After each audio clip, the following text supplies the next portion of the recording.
Hey everybody, how's it going? I'm your host Rupen from Jammed, and in this video I'll be sharing my ways of practicing and improving my design skills. If you're new to this channel, here I do tips, tutorials and talks for designers, which hopefully makes it a little easier for them to step foot in the design field. Without further ado, let's dive right into it. We all would love to have our work displayed to thousands of people on social media and get a lot of engagement on our posts, but sometimes we just get stuck on a certain skill level and we can't progress past it. So what's the best way to improve? So the best way to improve at design from personal experience is having another professional designer to look up to, or some sort of skill level or a goal you want to reach. You should really have someone that you really like their work and want to be at their skill level. So that was the tip? In short, yes. For example, when I started designing mascot logos, I had learned how to use design softwares and everything, but I was still missing the visual part. I was decent at drawing and I knew how to make stuff, but still, things didn't look right. That is because learning design softwares doesn't really make you a designer. It only makes you someone who knows how to use design softwares. Then I started to look at professionals in the field who did what I wanted to be doing, and I started to ask, what makes their work so special? It is important to have a strong visual library. It will help identify what makes a good design and what doesn't.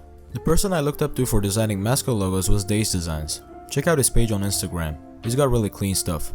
Days Designs has been in the field for a very long time, especially in mascot design. Something felt right about his work. I was inspired by it every time I took a look at it, and I was fueled up to design something of my own. I would look at his work and compare it with mine, and try to figure out what was missing in my work and what I needed to work on. If you look at my work before and his work, you will know what I'm talking about. Of course, that doesn't mean don't practice and just keep browsing other designers' stuff. Matter of fact, practicing was also extremely important. But comparing aimless practicing with a tactical one, the tactical always wins the marathon. If you practice aimlessly trying to improve your sketching skills or whatever it is you're trying to improve, you will improve at it anyway if you're consistent, but if you want to be more efficient at practicing, have realistic goals you want to achieve. Definitely a much faster and a realistic way of tracking progress. It's like you're trying to reach the peak of the mountain and the designer you want to be like is at the top giving you directions, compared to you finding your own way to reach the top of the mountain. You will reach it anyway, but which way do you think is faster? Do not get my words twisted though. I don't mean copy or steal their work, neither do I mean compare your work to theirs.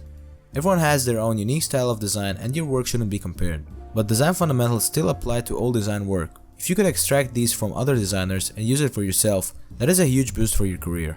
So you could literally improve at design just by looking at other designers' work and practicing smarter.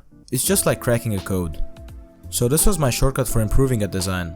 I'm sure it could be applied for a lot of different fields, not just mascot logo design. These were my very first mascot logos, and this is my current skill level. Try this tip out for yourself if you're a designer and see how it works for you. If you're wondering what I'm doing in the back, I'm just modeling a low poly sunny beach scene on Blender, since it's summer and vacation time here. Either way, I hope you learned something new from this video. If you did, please leave a like and share it with your friends who would find it useful. Comment down below what you'd like to see next and don't forget to subscribe so you don't miss any of the Jammed talks. See you in the next one.